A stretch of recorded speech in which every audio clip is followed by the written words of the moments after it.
It wasn't very long ago since David Uncle was looking at this chapter a few weeks ago, and I want us to look back into this incident, this event when God calls Abraham to sacrifice his son Isaac.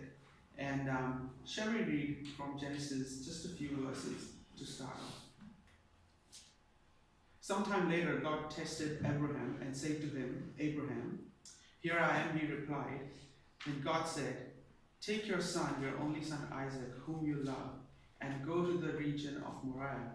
Sacrifice him there as a burnt offering on one of the mountains I will tell you about." This sacrifice that God is asking of Isaac is supposed to happen on a mountain.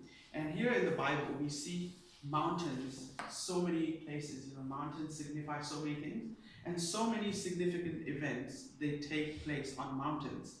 And if you look through the Psalms, you'll see that the psalmists use mountain as a place of refuge. Many of God's people and men, they fled to mountains to protect themselves. It's a place of security. It's a place of territorial boundaries. If you look at how the land of Israel was divided, it was also, mountains were used to mark certain boundaries for different tribes. Mountains are also used as strategic military location, and it is also used as sacred worship. Mountains are also where God reveals himself and he gives revelation to people. If you look at Mount Sinai, where God gave the 10 Commandments to Moses, and mountains are also where sacrifices have taken place. And as we read this verse, God says to Abraham to take Isaac to a mountain to sacrifice him as a burnt offering. And I really like the way what it says here is, take your son, your only son Isaac, whom you love. Whom you love. Take your only son Isaac, whom you love. Do you know this is the first time the word love appears in the Bible? Genesis chapter 2, verse 22. The first time the word love appears in the Bible, it has not to do with love between a husband and a wife, or a father and his children, or a father and his parents, but it is to do with a father and a son. It's always relationships between father and son. It's portrayed throughout the Bible, and especially here, it's talking about whom you love, your son Isaac, whom you love. Take him and offer him as a burnt sacrifice. I mean, we all know Isaac was promised to Abraham a long time ago. And they waited and they waited, sometimes patiently, sometimes impatiently. They waited for a child. And finally, in advanced age, God gave Abraham and Sarah Isaac. And when they finally had the son, God is calling him to burn his son. As Jyoti and I are expecting our child, I haven't even seen our baby, but there's so much affection, there's so much love that I can't even imagine what God is calling for Abraham to do.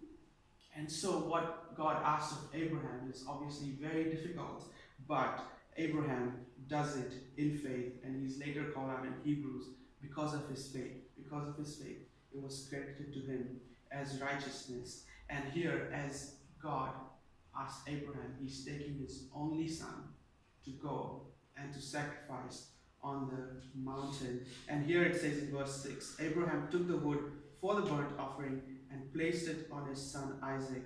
And he himself carried the fire and the knife. As the two of them went together, Isaac spoke up and said to his father Abraham, "Father Abraham, Father." And here they are going to carry out God's plan. They're going to carry out God's plan. We know the story after that. And here it says here in verse 12, do not lay a hand on the boy. Obviously, Abraham has prepared everything. He's prepared the wood. He's prepared the fire. He's about to sacrifice Isaac. And as he's about to do that, God says, do not lay a hand on the boy in verse 12. Do not do anything to him. Now you know, now I know that you fear God, because you have not withheld from me your son, your only son. And Abraham looked up, and there in the thicket he saw a ram caught by his horns. And he went over and took the ram and sacrificed it as a burnt offering instead of his son. So Abraham called that place, this is what Abraham was saying, the Lord will provide. And what I want to focus on or draw your attention to this morning is the next verse here, which says, and to this day it is said, on the mountain of the Lord it will be provided.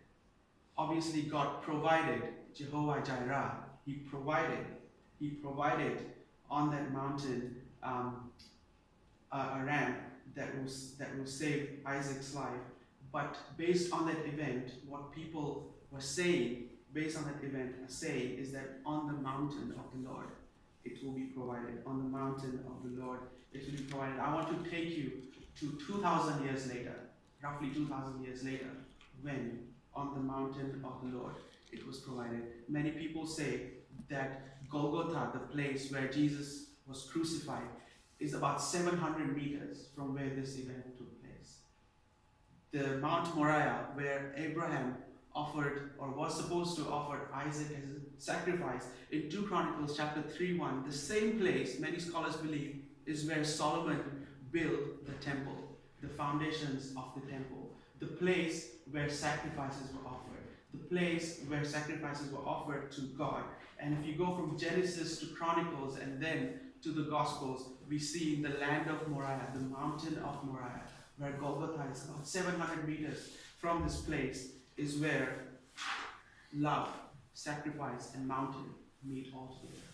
They meet all together. And we all know John chapter 3:16, it says, for God so loved the world that he gave his only son. You know, as someone who's not even a parent as such yet, it's so hard to just fathom the idea that someone could give their son, and God gave his son so that we may have life. So as we worship this morning, you know, many of us are feeling, you know, saddened by the events, but I really want to draw your attention to this thing, this idea that on the mountain of the Lord, it has been provided. On the mountain of the Lord, it has been provided. Love and protection go hand in hand. When you love someone, you want to protect them. You want to keep them safe, you know. Obviously, you care for them, you want to meet their needs, you want to provide for them. There are so many other things that come with love, but one of the ultimate things that come with love is protection. It's protection. Every time, you know, there is a wet surface, I'm telling Jyoti, be careful, don't slip, be careful. I never said that a year ago. What has changed now? Love and protection, love and protection. She gets very annoyed, you know, I say little things. But I want you to understand, love and protection, they go hand in hand. When a parent is worried where their kids are past midnight, it's their love and their protection, they're worried where they are. Love and protection always goes together, but here we see that God did not protect his son. He did not protect his son. He gave it up for us. So as we worship together, let us meditate on these thoughts and really thank God for providing on the Lord's mountain. Obviously, it was provided for Isaac. It was provided for Abraham in Genesis chapter 2. But today, on the mountain of the Lord, it has been provided for us, the sacrifice. So as we close our eyes, as we spend a few moments together reflecting on these thoughts,